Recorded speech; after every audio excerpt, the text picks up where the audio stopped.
Hi, everybody. Hi, everybody. Hi, everybody, and welcome back to the Talking About the Big Stuff podcast with Michael Cole and Matthew Cravat. I am Michael Cole. And I am Matthew Cravat. Welcome back, everybody. Tonight, we're talking with Jason Riddle, and I'm going to let Matthew introduce Jason a little bit better than I'm going to do, and then we can get started on our conversation. Yeah, Jason is not just a friend of mine, but a friend of my daughter's, a friend of my wife's. And when I say that someone's a friend of all three of ours, you can know right away Jason is a political wonk. So he's very active in Wake County Democratic politics. He's very specifically active in Apex, but beyond Apex also. He's a vet, not with dogs, but with soldiers. And as he and I were discussing today, we kind of bracket the Gen X generation. Like I was born like 2 years into Gen X. He was born like 2.5 years before the end of Gen X. So we're opposite ends Gen X people. And so we have that together. So if you don't like us, we don't fucking care. Nope. And with that sounds like Jason, why don't you Matthews. introduce yourself a little better? Jason, go ahead and introduce yourself better than I did, and then we'll start chatting about our topic today, which is Riddle Me This. Oh my Riddle. God. So as a graduate of one of the multiple basic trainings, I heard lots of comedic humor surrounding my last name. Right before I graduated basic training, I had to go down to the instructors, like their little like nerve center room they had, and it had all the cameras in it, had all the listening devices in it. And I had to drop off paperwork for my instructor, and the guy's like, "Riddle, tell me one right now." I was like terrified this dude is gonna just rip my face off, and I was like, I don't know. And I started. Well, there once was a man from Nantucket, and he's like, "Nope, that's good. That's good." And he just stopped me right there. Oh, come on. Sergeant Limerick just told me that one. So My 9-year-old in the last couple weeks said, "Dad, do you know about different kinds of poems?" And I was like, "I know about limericks." Nice. Yeah, and so I never began until it realized. So yeah, Air Force veteran, 22 years of service-ish, right? So I served it long enough just not to make E7 the last time. And I got out in the summer of 2020, and right smack dab in the middle of the pandemic. There's plenty of stories there. Everything that could go wrong with retiring right in the middle of the pandemic did go wrong, and it was all sorts of fun. We were stationed in Las Vegas for my last assignment. We decided to come back here because one of the times I was stationed at Fort Bragg. I was stationed at Fort Bragg twice, neither time on purpose. I never asked to go there. And we lived in Lillington, and we used to come up to Apex and Holly Springs to shop, to just get the fuck out of Harnett County and have like some sort of sense of civilization. And so Apex is always kind of like on our short list of towns. It was like, hey, Apex is cool. We can always land in Apex. And so we rented a house here in 20, and almost as soon as we got here, my oldest son was like, hey, can I come live with you? I was like, yeah, let's go. And he came, and he graduated from Apex High. A few years later, as my ex-wife got teed up for her third divorce before her 35th birthday, she When's the fourth scheduled for? I don't know. I believe it's in the work. I think she's trying to go for 4 before 40. And I mean, why not? I mean, it just rhymes. You know what I mean? It flows. We all have our skills, right? She's good at marrying people. You're good at it. Do it. And so my youngest was like, I don't want to live through another fucking divorce with her. Can I move with you? And he was a few days from turning 18, and she kind of pushed for like a half a second. I was like, listen, by the time we make it to court, he's going to be 18, and they're going to yell at us for wasting their time. And so she was like, oh, okay, I guess. And so I went and scooped him up, and he came in. He lives here. He graduated from Apex High this year. He now works at Target. Hey, you got to take the jobs you can get. Right? What year did your oldest graduate? He graduated in 22. Okay, so after Leah. Yeah. Leah was 20. He's 21. My oldest is 21. He turns 22 this year, and my youngest is 19. We held him back, so he was a 19-year-old high school graduate, which is no big deal there. let me think. 8 combat deployments, all highly kinetic. Invaded Iraq, invaded Afghanistan. So lots of war stories. Invaded Apex. Invaded Apex. You know, Thank multiple. for- Believe it or not, multiple incursions. Multiple. You guys, the security here is not that great. You know, and one of the reasons I moved here was for security because Apex PD is pretty squared away. But yeah, after sitting on the sidelines for 22 years of politics, and again, for transparency's sake, I was a red team kid for a long time. I was a Republican. I can say that. I'm okay with my past. You know, I'm the only one here raised by hippies. Right? You know, we were. No, you really are. It's an interesting part of this. Right. So, and growing up in California, growing up in the West Coast, you know, we look at liberalism and conservatism with a totally different lens, and it's a totally different ballgame out there when it comes to this kind of stuff. And you know, when you're a kid in the California school system, everybody's a liberal. Everybody's a Democrat. Of course you are, right? What else would you be? And you know, as a true Gen Xer, I had to have something to rebel against, right? And so I decided to flip sides to the right wing. And at the time in California, the right wing was very punk rock. You know, we had Arnold Schwarzenegger. You know, we were pretty squared away at one point. I met him when he was governor. I was home on leave and took a tour of the Capitol and went into the office. So they let you tour the governor's office, and he just happened to be there, and talked to him for a little bit. It was cool. And I told him I just got back from, this is in 2002, so this is after the Afghanistan trip. And I was like, oh, I just got back from Afghanistan. We talked. He was, oh, thank you for your service. You know? And like his hand like swallowed mine. And it was the same thing when I met Mike Tyson. I met Mike Tyson. Alex is going to lose it. Yeah, when I met Mike Tyson, it was the same thing. His hand just like consumed mine. And I was like, Jesus Christ, I will not make this guy mad.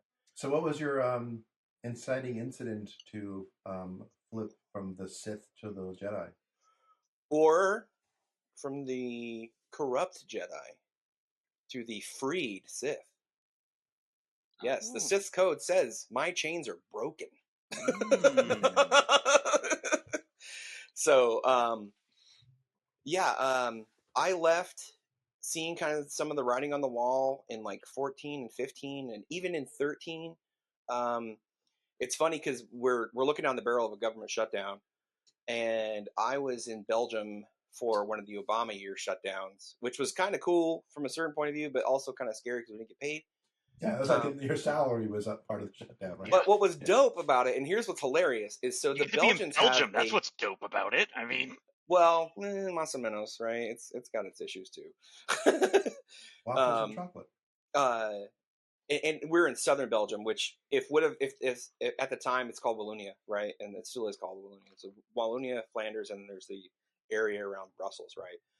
So if Wallonia were to break off from Belgium, it would have immediately became the poorest country in the EU. Oh, so if that gives you an idea of what living in Belgium was like, that adds some context. That it's not the Belgium I was thinking of. So you're like thinking about like Alabama, Mississippi, right? Of Europe. The South is the South. Doesn't matter what country you're in. And so they had just. That's getting a mark. I like that. Okay. Yes, check that one. That's a good one. They had just broken the world record for the only country in the world to have been without a government for the amount of time that they had broken this record for. They've surpassed Iraq for being the most defunct nation in the world. And they celebrated does it this by... year count for us? Huh? I mean, does it this could. Year count for it us? could. We'll see. We'll see how long we go, right? Year ain't over yet. Year ain't over yet.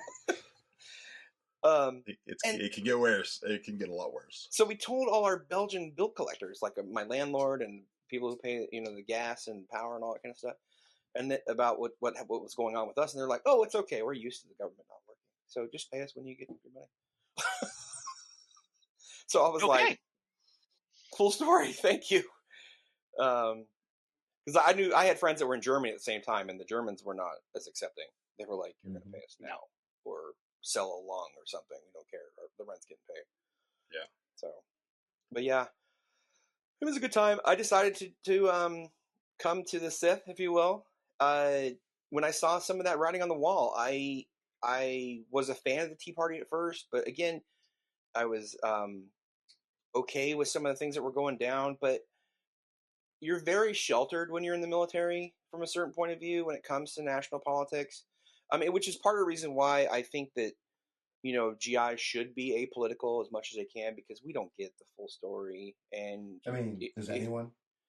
No, but I mean, you get more as a But civilian. it's very controlled. We know who you're getting it from. Well, and you just don't have time to be in the news. You're at war. Yeah. We're a nation at war, and you're busy. Every time you're asking yourself, what did I do for the war today? Yeah. And so it's not, oh well, let me check CNN and see what's going on with this housing crisis, because I basically lived right through the housing crisis and didn't even blink an eye.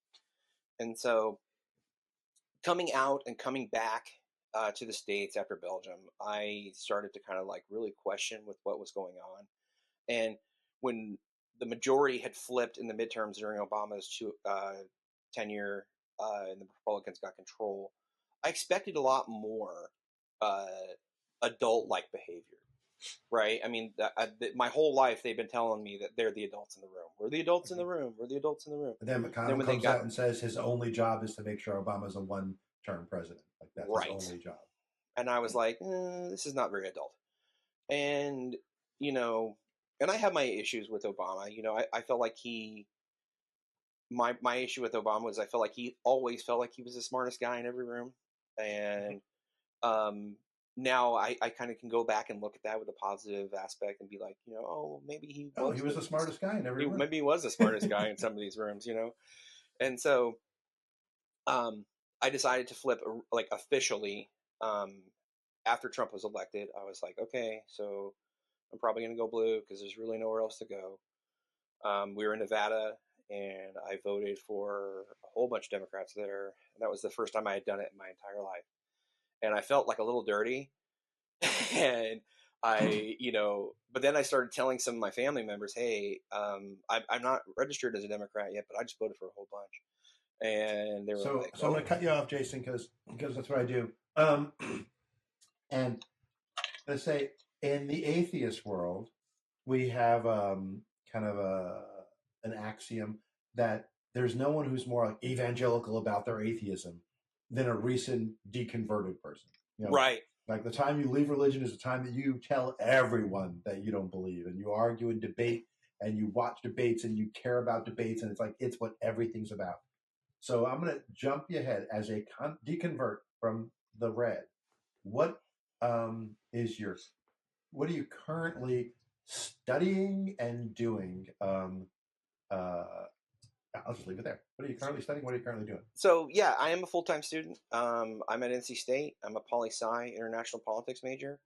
I was an international studies Middle East major. There's a story there. The international studies department at NC State has a hard requirement to study abroad. I figured with my military experience, I've done enough abroad.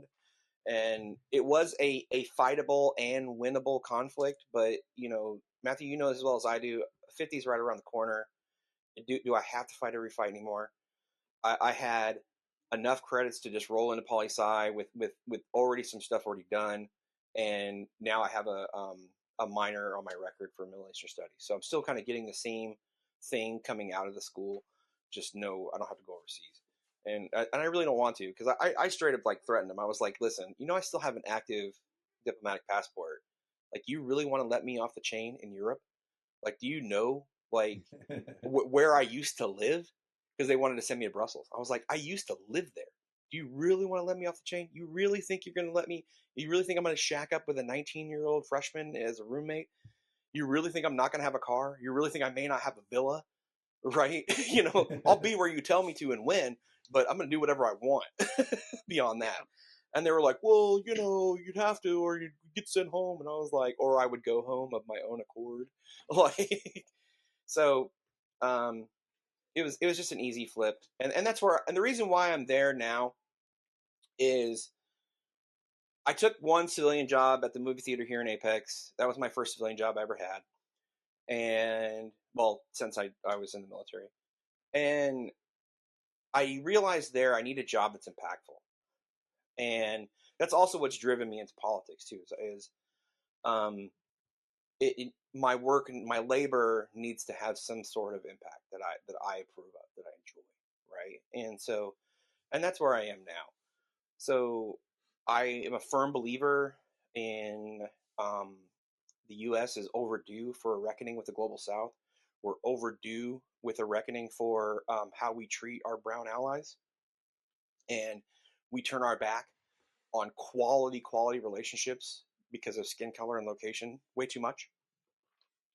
And one of those locations is the Middle East, and I feel like we can have outstanding partnerships with a lot of the nations in the Middle East, to where that place could turn on a dime to be a lot more equitable for the people who live there, as well as the guest workers and all that kind of stuff. Like I've seen the Filipino servants and Indian servants that serve in the Gulf states. Yeah, it took my my daughter-in-law is from Saudi Arabia, and it took her mother a long time to accept my Indian son. Like, I mean, not once they were married, but before then. But at first, she was just like, "But he's Indian. How can he's a servant? How can he be worthy of you?" It was kind of her mentality. Right. Yeah, we think that we look at ourselves as we're this backwards, racist ass nation. We don't even come close to cutting some of the but cloth. so does everybody else. But we're not. We're definitely not the tier that some of these other nations are. Oh my god, the Belgians are ridiculously racist. If you are lighter than a Nordic, you are not treated well in Belgium. Okay, so if any of my former coworkers are listening, you tell Wouter that he is a racist. Sorry, my one coworker in Belgium. But yeah. So that's what you're studying, and what are you doing during the day? Well, during the evenings, I should say. I guess on weekends. So I am precinct chair for precinct 2003 for the Democratic Party. I am 2008 could kick your ass, man. Sorry. If I get these fools to wake up, we would have something to talk about, and we'll get there in a minute. And I love my precinct. I'm not no shade to my precinct, but I'm also Shane Reese's campaign manager. Which makes me one of the managers for the Democratic slate for town council, and that's it. I also work for a nonpartisan nonprofit that we're not really going to talk too much about tonight, because I really want to have the partisan conversation. It's nonpartisan, and if you talk about it, you have to be nonpartisan, so you can't talk about Shane. Right. So I want to talk about Shane, and I want to talk about Sue, and I want to talk about it. One of the things that I want, one of the reasons I wanted you to have you on the show, is because I, as you know, and my family in general, but we're all passionate about local politics in a way that most people aren't. Like most people cannot name everyone on their town council or their city council, versus us who are on a first name basis friendly with everyone on our town council. Right. On a first name basis with our mayor, even if it isn't friendly. Right. And so I wanted to dig into town politics for a second, and I know that we have listeners all over the world. So Apex, North Carolina, 70,000 plus people is not on everybody's radar as important, but I want to look at it as a microcosm to this is how you should be where you live, because if you're not involved, decisions are being made that affect you.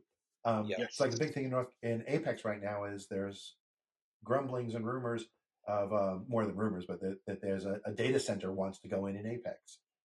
And if you go like on TikTok and look up living near a data center, it's nightmare stories. No one's happy about that. No.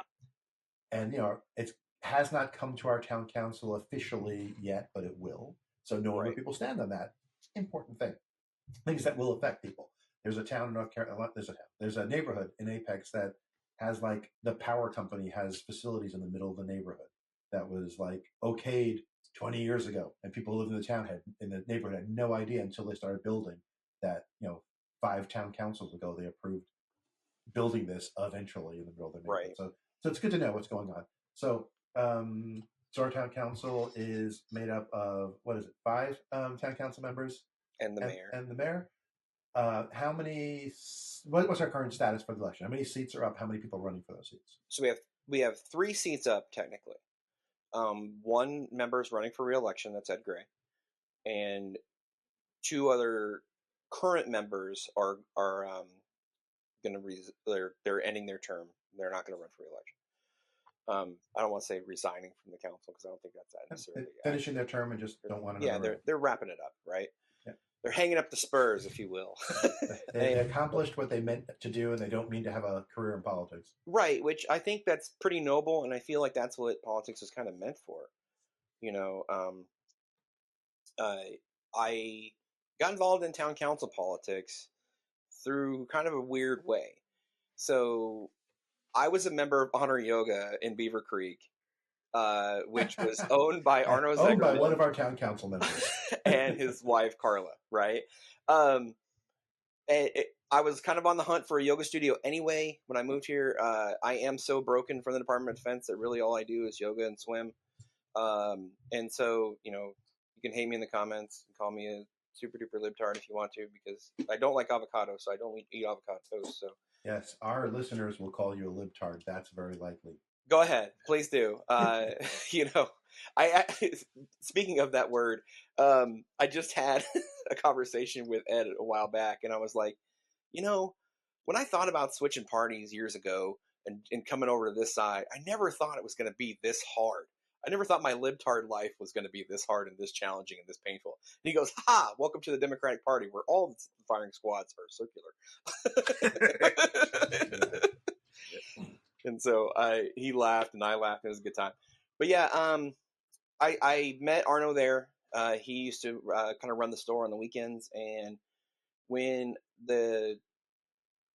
they started having issues with keeping the studio open because they lost a bunch of money because of COVID. They lost it. They opened right like the beginning. They opened right before and then shut down, right, and then reopened after things started to come back to normal. And then of course masks and social distancing, and you couldn't fit as many people in the studio. You couldn't sell as many slots, yada yada yada, right? And so it became a big challenge for them. And right, kind of like towards near the end of that, Arno was like, "I'm thinking about throwing my hat in the ring for this open town council seat."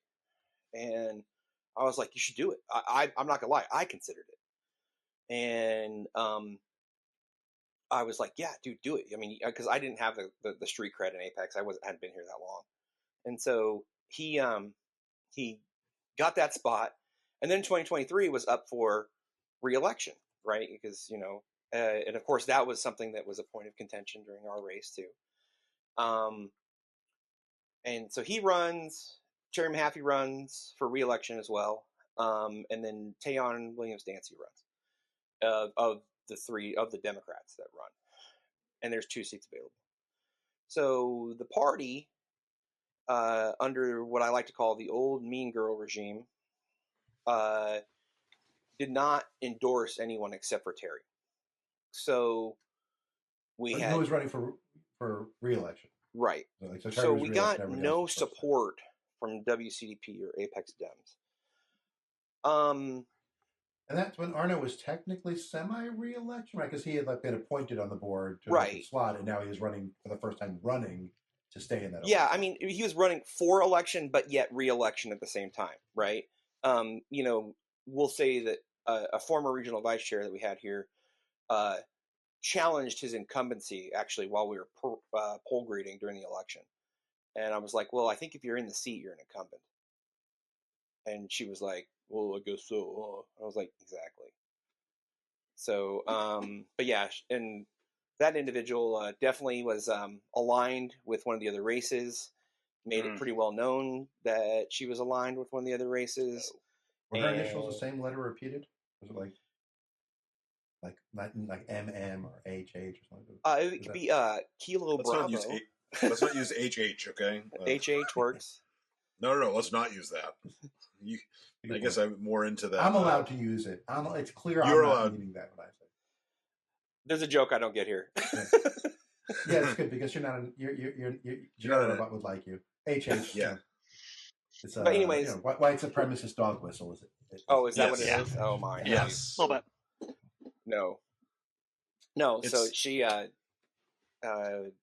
no longer our regional vice chair. We sent her home.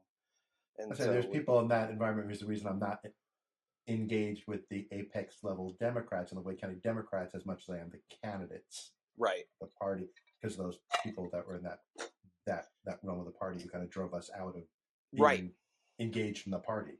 Right. I do think that we definitely are in a new era, and we're moving in the right direction. We have a lot more focus on candidate support. That was one of my issues with the party when I first came over to and got involved in Apex. Was I felt like we weren't really supporting the candidates very well. I mean, if you're a Democratic Party and you have Democratic candidates, shouldn't you be in the business of getting your Democratic candidates elected? Some of that I look at New York City politics and I say the answer to that is clearly no.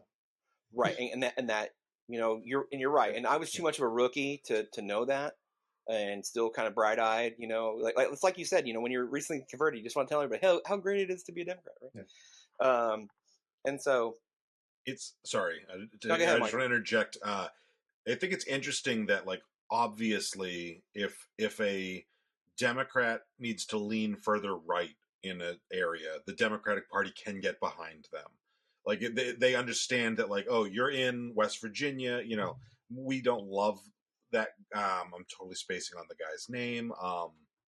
West Virginia, Joe Manchin. But, like, they can get behind that, and they can like, he has to play to the right. He's in a red, but if you're too far left for the Democratic Party, then you're getting cut off. And it's like, I would get it if you went both ways on that. Right. I can't get why you're only doing the one direction on that. Right. And I feel like we alienate our folks a little too much sometimes, and some of the reasons why we alienate people are ridiculous. Yeah. Even that individual who is our former regional vice chair, I hold no ill will, and my issues with that individual were merely performance based, and I struggled with loyalty to the cause and loyalty to getting the candidates elected. I mean, if a party means nothing until there's people that hold these seats. Mm-hmm. We're just a gang at that, right? We don't require anything for membership. You just go box check to the DMV, and that's what you are, right? So I think that there's a something more there to just being registered as a Democrat, if you will, in this town. And we had some of that come up this year, and I'll get to how this year went too. But yeah, and so we won. Right, Apex casted its 10,000 votes in the municipal elections that it does what seems to be every time. Out of 70,000. Out of 70,000, or well, I think we're over 80 voters. Yeah, I think we're over 80 now. Oh, over 80 now. Yeah, and so, at 8th, the town decided who was going to run, or who's going to run the town. I think we won with like somewhere in the neighborhood of 1,500 votes total.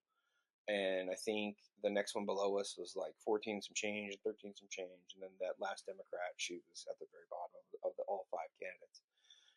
And there were 2 Republicans there too.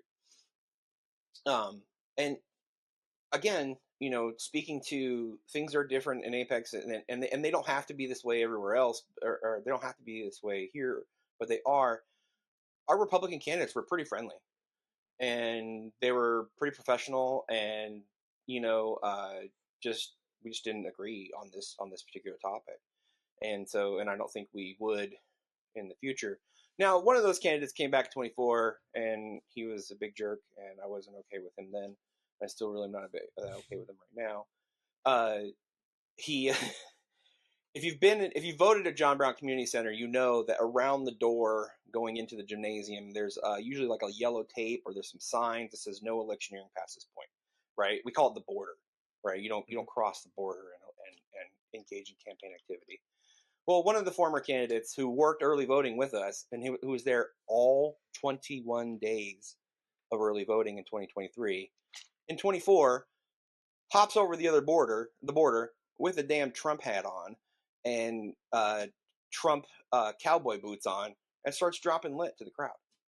I'm like, you worked here every day for almost 3 weeks. You waited that long, and you're going to tell me? Well, and not just that, you're going to tell me you don't know where the border is? You really? It's the same place it was last year, and it was just kind of disappointing to see that. And you can't miss it because it's where the political signs stop. Right. Yeah. It's clear. Every 6 inches of sign, then it's super clear.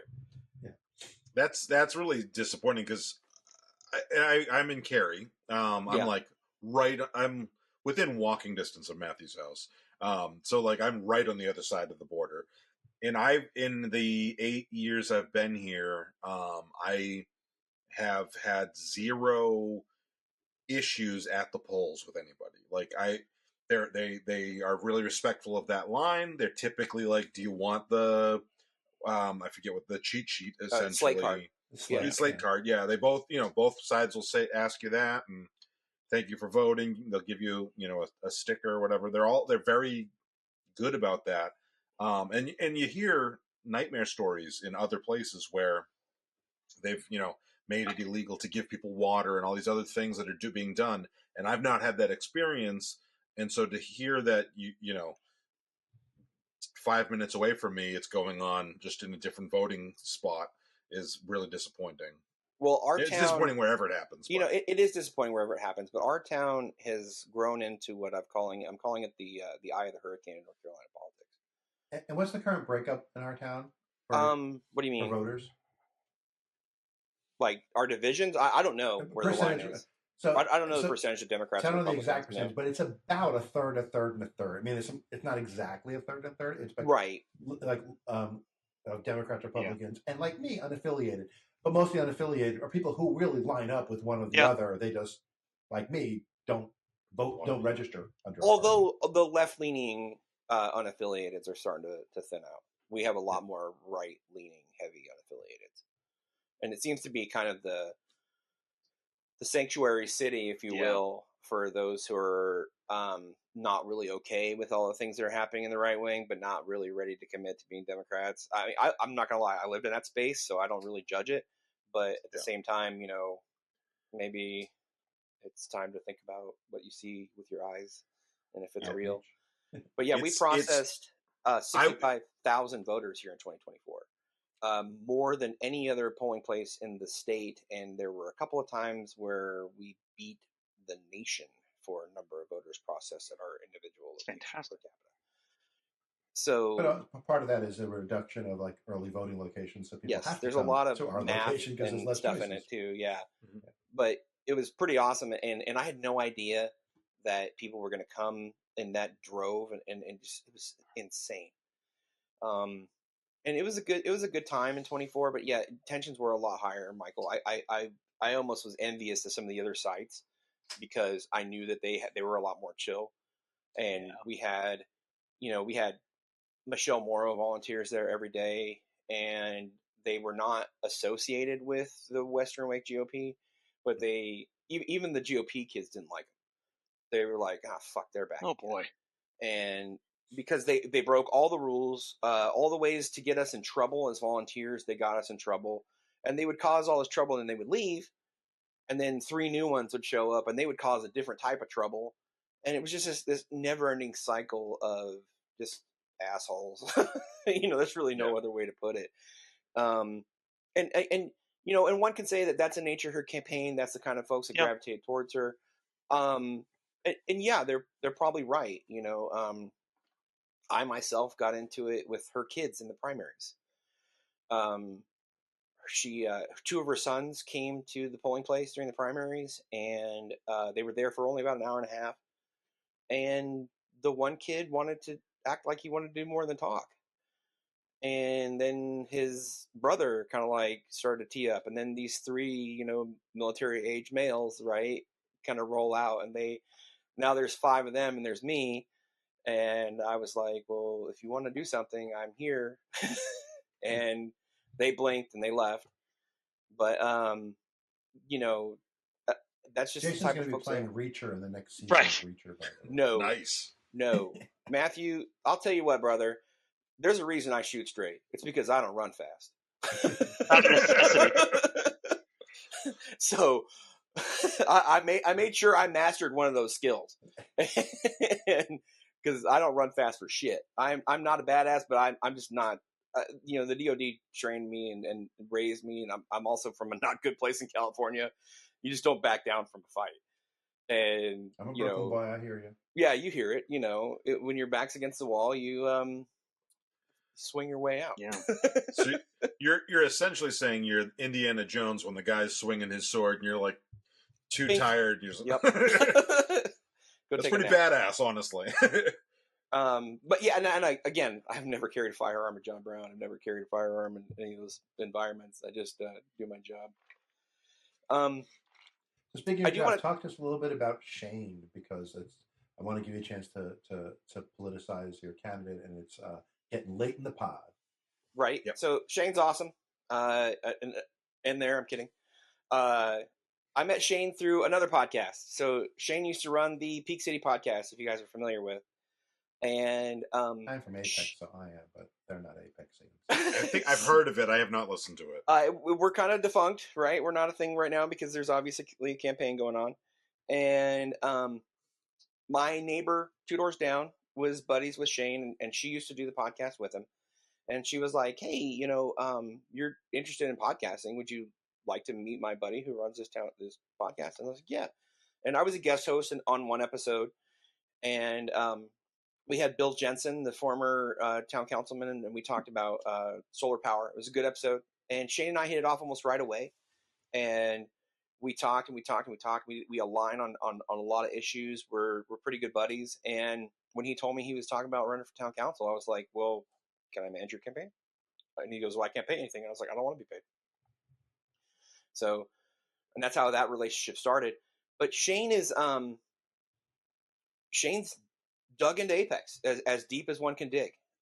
He is part of the downtown revitalization committee. He is a small business owner downtown.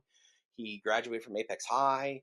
He is as much as a gold star transplant to this area as one can be, and I admire him greatly. I strive to. And you say transplant, but he's been here like decades. Right? His kids all decades. went to school here. Yeah, I mean, his kids all went to school here. Yeah. His family's here. He's as dug in as dug in can get. And I deeply admire that. I think he's a really squared away guy. He's got a great head on his shoulders. He understands what it's like to talk to people. He understands that the people deserve to be listened to, and that when the people speak, that some of those are action items, and those action items should be taken care of. And I feel like that's what we kind of have with our town government here, is we have a bit of a disconnect as far as the people don't feel as heard as they would like to. And that's kind of where we live. Sue is Sue Moon. She's a Asian American Pacific Islander advocate. She's a engineer and a financier, double major, if you will. And she's also a community organizer. So as somebody who's a community organizer in the nonprofit side, I deeply admire her ability to organize and mobilize her folks. I call her the general because she comes with an army, and she does have an army of folks that do support her and are clicked in and locked in to do what it takes to get her elected. As you know, Jason, because you were there too, I was at her kickoff meeting, and it was more people than I've ever seen at a kickoff. It's more people than I saw in congressional races kickoff meetings. Yes, she had it absolutely packed with every Asian American in the Triangle in Apex seemed to be there, and it didn't make a difference whether it was South Asia or Southeast Asia. It was just like multiple Asians, and she had some very yummy Chinese food. I think it was from Mr. Dumpling, because I recognize the dumplings. And I got a plate full, and I went over to Senator Lisa Grafstein, and I was like, I didn't know they were going to have Jewish food at the kickoff. And she laughed, and she goes, but they think it's Christmas. So, it's a lot of fun. Oh, that was great, dude. I'm excited about both Sue and Shane, because I think they represent something that, along with Arno, being business owners, but Arno also is corporate. He's not just a business owner. That's his wife's business, really, that he helps with. So Shane and Sue being business people is something that I think it's important to have, but business people who are on the side of the people and businesses, not just looking to rubber stamp. Sometimes you have, I want a Trump. He's a business guy, but he's there to rubber stamp what billionaires and corporations want to do. He's not there to make sure businesses are working with people. And so having Sue and Shane in the mix, who are, Shane, history of being at the heart of downtown Apex, Salem Street partially is what it is because of his efforts and his labor. Yeah, absolutely. A beautiful downtown area. And saying we shouldn't have offices on downtown. We should have retail spaces and restaurants that we care about. Right. And so other than grandfathering some in, the new businesses all in downtown Apex are things you want to go to. Right. You don't need to be on the main drag if you're just a real estate office. You can be 2 blocks over. Right. So I'm very excited about it. And that's one of the things that was a big attractor here, is that we had no idea how amazing downtown Apex was. And that's part of the reason we moved into the Villages is because we can walk to downtown, and we love having that ability to walk to downtown. Yeah. So, it's pretty awesome. Yeah. And just like you said, having that unique perspective as business owners, and not just, unlike Trump, they didn't get a gifted business handed to them. They built it from nothing and made it something. Yeah. And every time that happens in our country, it obviously should be celebrated as much as we can. And I feel like those folks know what they're doing. And Shane and Sue are definitely true professionals that are ready and well-known leaders in the community and ready to lead this government here. And Ed has already done the thing, right? Ed is an existing councilman. He's a retired lieutenant colonel. He's an attorney. Former federal prosecutor, but under Trump 1.0, he was like, I don't want to be defending this, be on this side of the fence. So he switched over. Now he's the defense lawyer that when the federal prosecutor sees him coming, they're like, it's not fair. We shouldn't have to face you. Right. And he is a federal defense attorney at the moment. He crushes at that job too. And he also crushes hot sauce.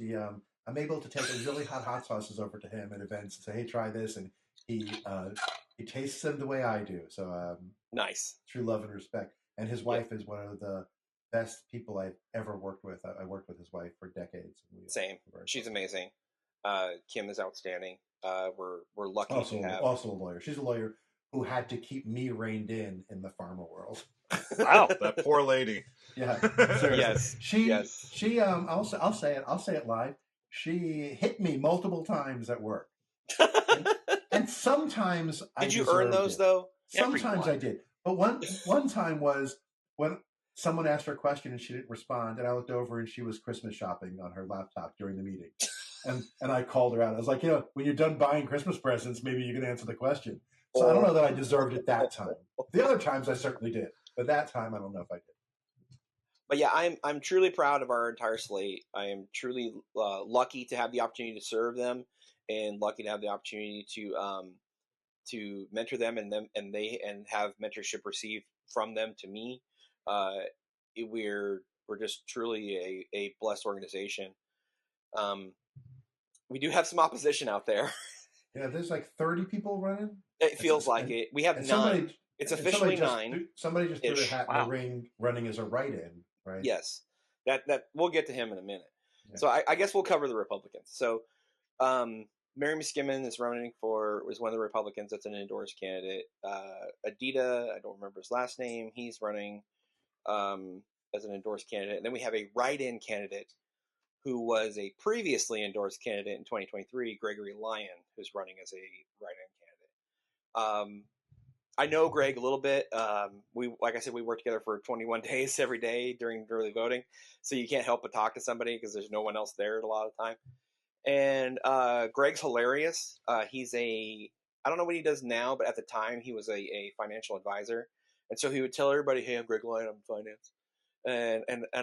So the joke was like, hey, are you in finance? Because I heard you might be in finance. And so, like even in my phone, he's saved as Greg Lyon. He's in finance. Oh, that's great. And so, when I heard he was running, my first response was, I heard he's in finance. That's fantastic. So, and he even looks like a dude to be in finance. He really does. Right. Yeah. And he's a nice with his dude. Trump hat and his Trump boots. But yeah, he went hard MAGA.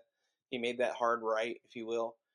And it's as most finance bros do. And I wish that, right, nobody likes paying taxes, even more so people who don't like to be regulated, particularly. Some people don't like paying their water bill. I'm just saying. Well, or their power bill. This is a bit of both. And we'll get to him in a sec. So, and then we have the gentleman that I refer to as the mayor's associate. One of them being his future son-in-law, who is engaged to his daughter, that is Mr. T.J. Evans. T.J. Evans recently admitted at the Apex Mosque at a candidate forum that we were at that he has not paid his power bill since the cyber attack. So, or let me rephrase, that he's not up to date on his power bill. Someone they had a QR code that you could scan and write your answer or write a question in, and an audience member felt the need to bring up the power bill crisis. If the audience is unaware, we had a cyber attack back in 24. At the same time that our electricity provider raised the rates on us at the same time, so it kind of made everything look like everybody's bills were inflated, and some were wrong, some were correct, and the town has really leaned into correcting the issue, and they brought in a third party to audit, and they brought in folks to fix the problem. But when we come back to TJ, when he admitted that, well, my bill's not up to date, I personally find that a little concerning. How could you wait almost 16 months and want to be on the town council, and then want to leave the town, and have an and I owe the town thousands of dollars, right? And owe the town thousands of dollars. To be honest, though, you said mosque, and I thought we were going. Yeah, and I did too. I was like, "Where is this?" Oh, what? I did not hear about this. Well, he did wear a hat inside the mosque, which could be viewed as a little disrespectful. He wore a pen inside the hat right here, which could be considered a little disrespectful. Depends on who you ask and who was in the audience. I am not a Muslim, and I am not in the realm of determining the offense on that. Covering your head is appropriate, but not with a baseball cap or something. Right. There are ways to promote who you are. Most of our candidates have name tags that say who they are and what they're doing. Right. Name tag seems pretty. Okay, functional. Right. Right. I got one. It says, I have one for the precinct and I have one for the campaign. Riddle me this. Because you get tired of the after I have dinner, I'm ordering a name tag. You should. You should order your name tag. Matthew Cravat talking about the big stuff, and just leave that as is, and don't do anything else. I was going to do, but I'll get one of those too. But I got tired of the "Hello, my name is" tags, and my handwriting's horrible. And so I was like, I'll just get the old magnetic name tag and pop that bad boy. Yeah, I was thinking of one for all the Pride events that I table at because I'm tired of writing it. So, yeah, you get tired of it too. Yeah. So there's TJ Evans. There's Andre Powell. I really don't have any qualms with Andre Powell, other than I find that it's rather convenient that he does bring up the mayor every time and how great the mayor is every time he speaks. And our mayor is a nut job. How does mayor meat taste? Jason, not to say, our mayor, right? That's exactly what I'm thinking. It's like he didn't want to enforce mask mandates. Ooh, he's a fun one already. Or social distancing. He walked out on the mayor's meeting during the pandemic on how towns were going to handle the pandemic because he didn't believe in it. He's a pill. Promoted an anti-vaxxer. My wife. Say it correctly, Michael. My wife. My wife. She we're not in Apex, so we don't know about your specific people, but your mayor got in her Instagram feed somehow, and he's got interesting stuff like he does, and she's like, this guy's kind of cool, he's funny, and I was like, oh, okay, I'll ask Matthew if he's like cool or he's just like Instagram cool, like, he's Instagram cool, and it's sad because we saw some kids Democratic office in Oxford, North Carolina, Terrence Everett's territory. Senator Terrence Everett. And I was at the Hot Sauce Festival, North Carolina Hot Sauce Festivals in Oxford, North Carolina, a couple of weeks ago. Sarah and I, there's some free food at Democratic parties. I went over, and our loyal fan in the chat, Samwise, the overseer, her childhood teenage best friend, John, was there, and Mike was like, oh my God, Matthew, because he was a fan of my comedy, dragged me inside for free food and stuff, and to meet his fiancée. And I started talking to someone from Apex, and one of the people there goes, what's with your mayor on Instagram? There's always pictures of him working out. Who the hell wants to see that? At least an he's hour not wearing away from jeans. Apex, and that's her first statement. At least he's not at the gym wearing jeans, though. Ooh. So. Right. Ooh. I'll tell you what, though. I kind of blame Jeff Jackson for some of that, because he's kind of a Buffy beefcake dude. And I was at an event last night, actually, where he spoke. And I love Jeff. I've met him. I think he's a wicked dude. Yeah. He's an awesome dude, right? And as soon as he started talking, all the thirsty moms went straight to the front of the stage, and they were like, "Jeffrey," and I was like, calling him Jeffrey too. Love it. Calm He down. and I had a lovely conversation about how comedy and getting things done in politics are so similar. You have to be able to keep the audience on your side and keep them uplifted, but slip in the important stuff, around the jokes and everything. Yeah. And then he called out Leah from the stage during his talk, and in a positive way. But that's good. That's real good. Of activism and stuff. That's great. We Jeff's a good dude. I like Jeff a lot. But yeah, so I think that because Jeff's reach in social media is so great and he's kind of a jack dude, I think that there are other politicians who are like, well, look how freaking jacked I am. Right. I can do the racy ropes too. Racy ropes. It's just like, okay. It's 7:25, so I am going to unilaterally put us into recess if we don't wrap up. Okay, I did want to ask one. No, recess. We're in recess. One quick question, and then we'll start signing off. I'm reclaiming my time. I'm going to go talk to my lawyer. We're in recess. Jason. So before we got on, I Googled you, and do you know if you just type in Jason Riddle in Google, whole nother dude, forget to put Apex, do you know what comes up? Yeah, a whole other dude comes up. Thank you. Even better, he's from Connecticut, and he now switched parties too. Like, the story has interesting parallels with yours. Yeah, but he's a Jan 6. Yeah, he is. He's in a documentary that HBO did. I think it was called like The Threat Inside or something. It was about January 6th. Yeah. And he was so yes, there's a Jason Riddle who is a Jan 6er. I heard all about this a lot right after January 6th.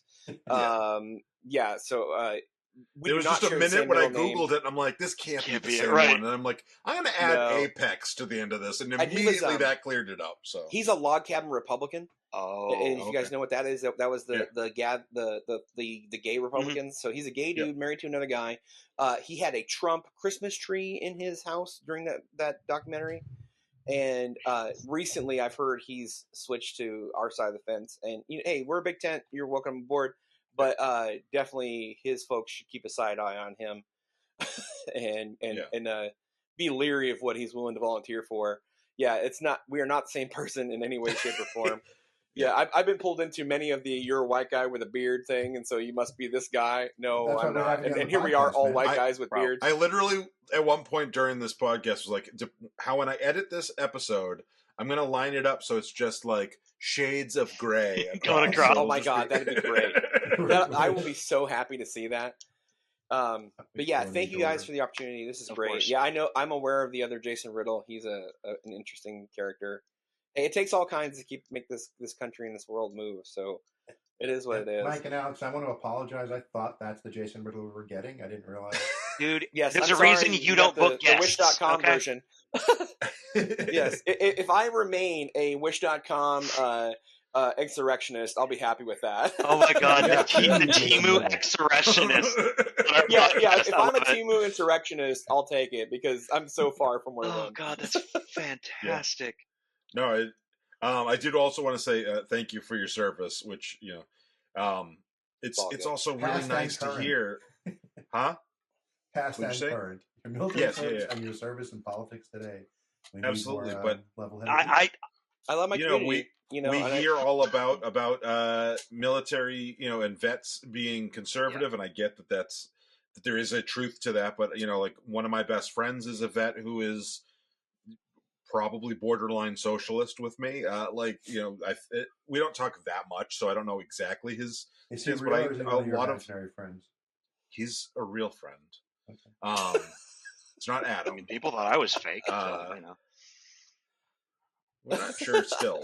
So it's nice to like get to see that other side of military and vets too, because I think like you have different experience than all three of us, and still have ended up somewhat on the same I'm sure we have differing opinions on a lot of things, but to see how you've ended up on the same side politically is interesting. Jason told me he listens to the pod and he thinks that we're usually right. No, the accurate I was impressed. So Definitely the afraid. piece. Yeah. It's better than my wife. She neither listens to it nor does she think we're usually right. So, Yeah, and Matthew admittedly only watches and listens to the episodes he's on, because when it's just me and Michael, he won't listen to it. So I don't listen to the ones I'm on. Oh, you don't? I'm here in the moment. I don't know. And I'm done. Fair. It's history. People like Jason says, "Oh, I really love the last episode." I'm like, "What was that about?" He's like, Yeah, I'd explain because we record 2 weeks ahead of time anyway. So right, that tracks. The big piece as former Republican, grew up in a Republican household in Connecticut, and then moving now to the Southeast, and more importantly, getting into my 40s. I early on, when I became a part of this project with these two lovely gentlemen, I thought, local politics, it's so small. It affects you more than the national election. It just does. Absolutely. So what you were saying about, the downtown and how it looks and how it is, the president has so little to do with your everyday functioning of life. More importantly, you probably have more in common with the person's car who has all the bumper stickers of everything you hate that's in front of you in the school pickup line. You have more in common with them than you do the people that are in other states that voted the same as you. So like your local elections and politics and general civic functioning is where, like, start here. And until Matthew started espousing that every time local stuff would come up, I would say, no, I don't know a single person on Raleigh anything. I genuinely don't. And he's right. It has so much of an effect on how I function and what I do every day. We can introduce you to the mayor sometime. I can't wait. I can't wait. Can I please be there for that? And I'm still on speaking terms with the mayor. I still talk to him, and I do my best to be Alex kind is and in polite Raleigh. and professional. I meant Alex is in Raleigh. I meant the Raleigh mayor. Oh, the Raleigh mayor. Yeah. You know, the women in my house have first name basis with every. Seriously, like they're like, it's like, a cravat. Like, do they see them coming? In most Durham County, some of Orange County, a little bit of Mecklenburg County. Right. So that's good stuff. And we were in Asheville and had a lovely lunch with Representative Lindsay Prather.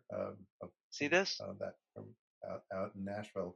Because we're there, we have to call representatives. This dude is the Kennedys of local North Carolina politics. He knows all of them. It's like the Hollywood squares.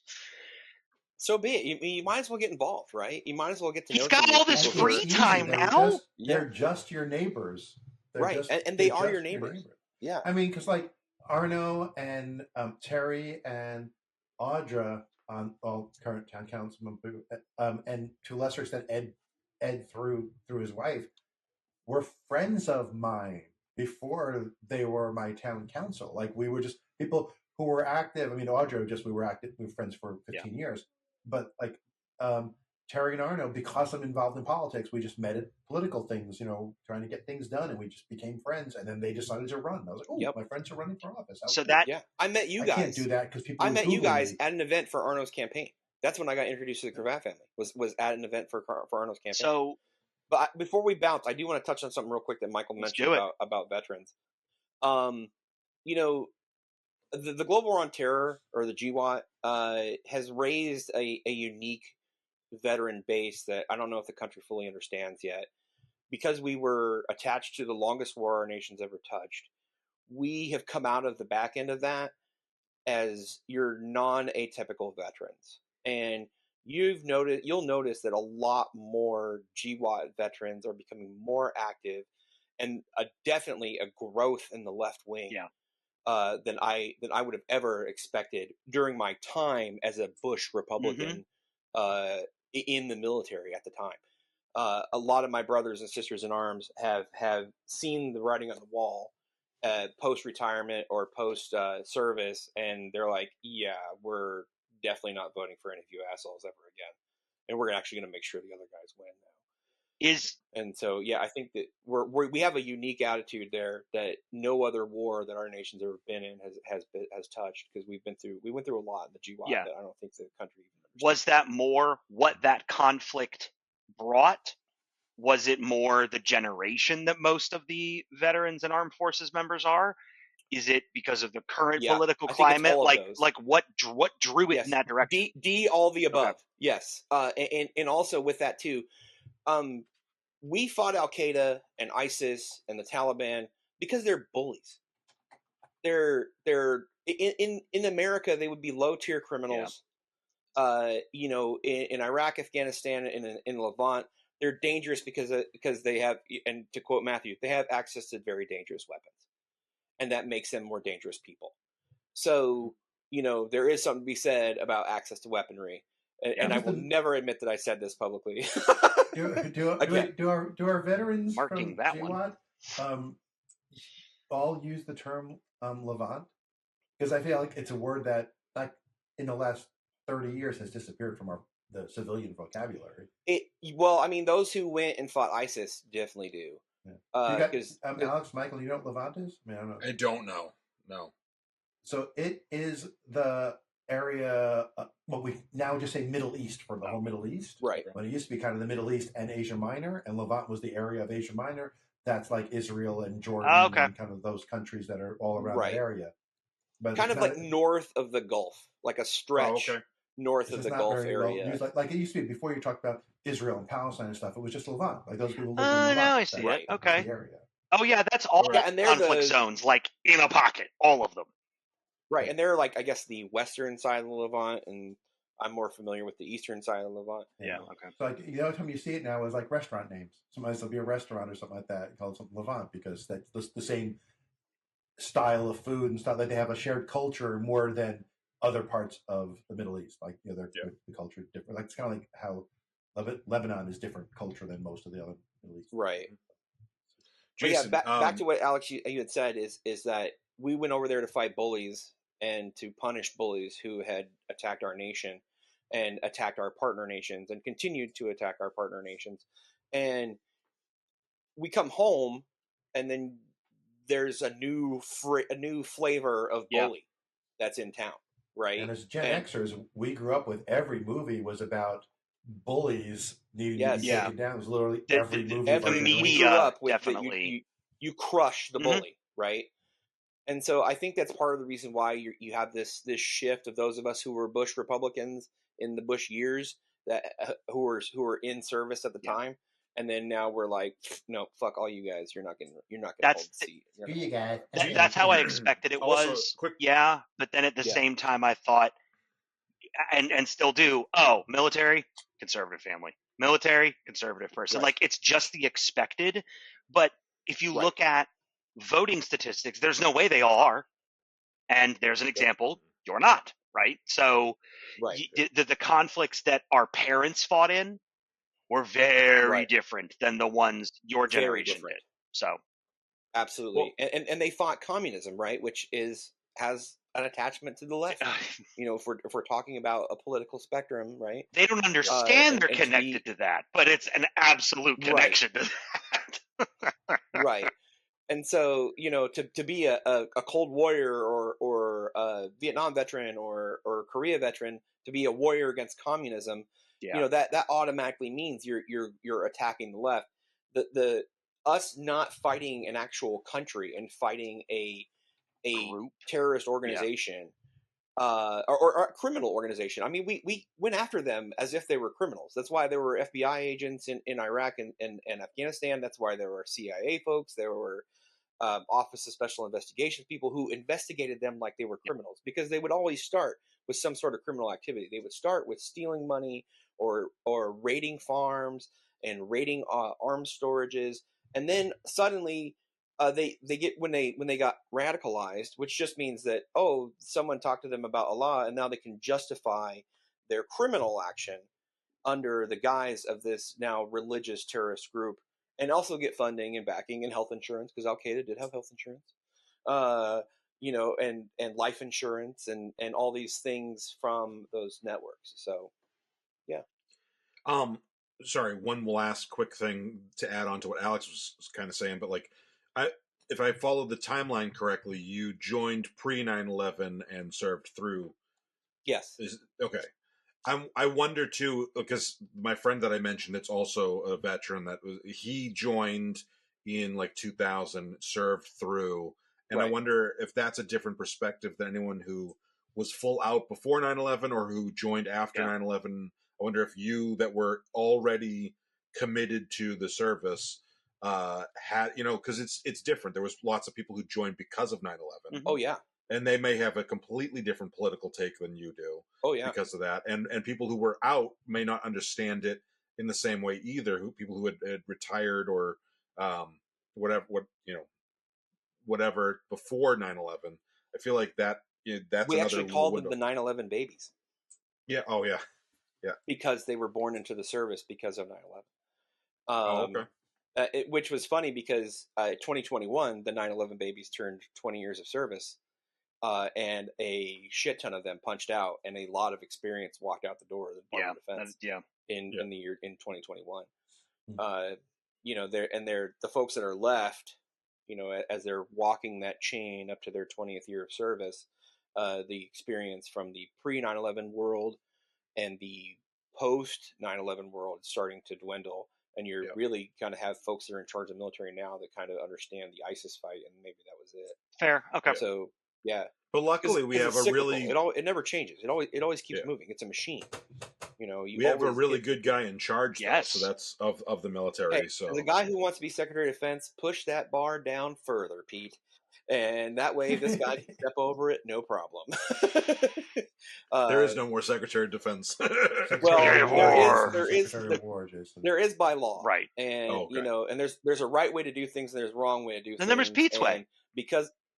And because I wanna is not how our structure works. And because he can change a name on Twitter, because he can change a name on Facebook and Instagram, does not make it real. Yeah. If they want it to be the Department of War, which I don't care if they do change it to the Department of War, but they need to change the National Defense Act. And that's you have to get off your ass and govern. And that just speaks to how unserious these folks are. They're just full of shit.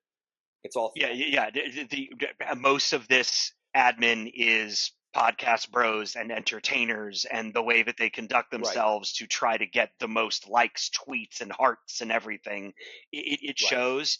And also, as a guy who used to work in fashion, Pete's suits fit like shit. So they do. No, they're all too tight, and none of them fit right. My mother's trash to the curb. So we need to go to recess.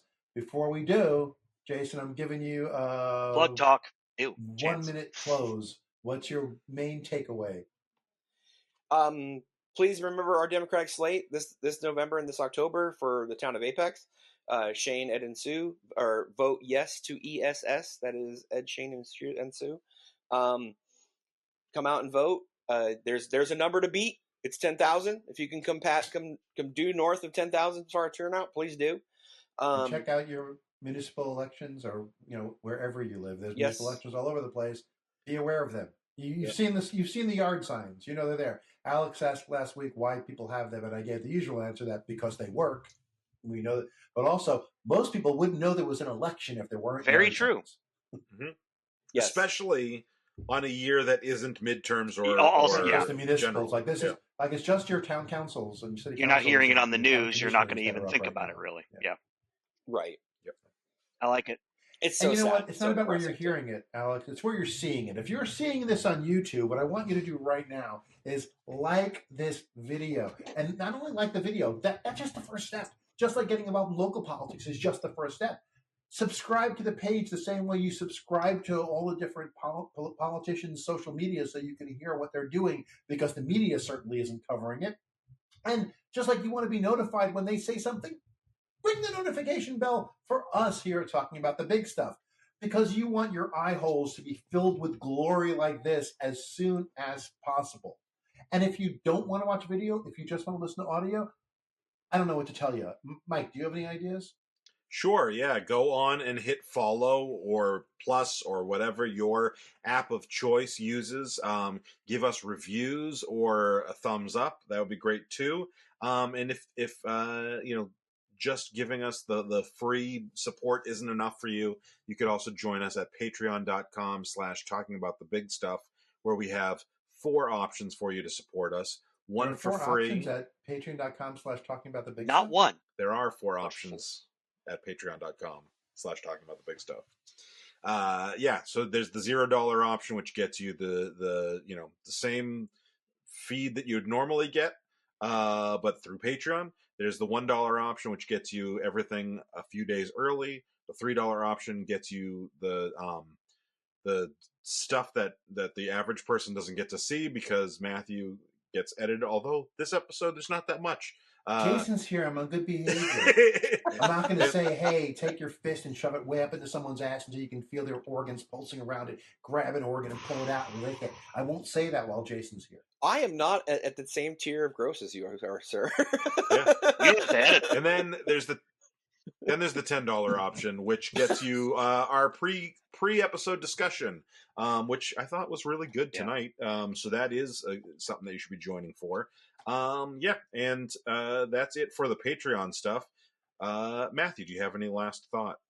I just want to thank everyone for sticking through to listen to us talking about the big stuff with Jason Riddle, and I hope all your riddles have been answered by the mighty Jason. Remember, the conversation doesn't end here. It's just the beginning. If you have thoughts or questions or topics you'd like us to tackle in a future episode, drop us a line on our social media channels. Engage with this video when you are now watching it as a VOD on YouTube. Send us an email. We love hearing from our listeners, bringing us topics, because if you leave it up to the three of us, we're going to eventually be talking about underwater basket weaving. So we would appreciate you guys reaching out a little bit. Don't forget to subscribe to Talking About the Big Stuff on your favorite platform. Give us a 5-star rating. Engage with it. Criticize us. We need to grow and be better, and you're going to help us be there. You're going to help us get to that point. It really helps us more to reach out and also to keep the conversation going. Thank you for tuning in. We'll be back next week with more big ideas and more thought-provoking discussions. Until then, stay curious, stay informed, and keep talking about the big stuff. The preceding podcast has been a Chocolate Diamond Media LLC production. Copyright 2023, all rights reserved.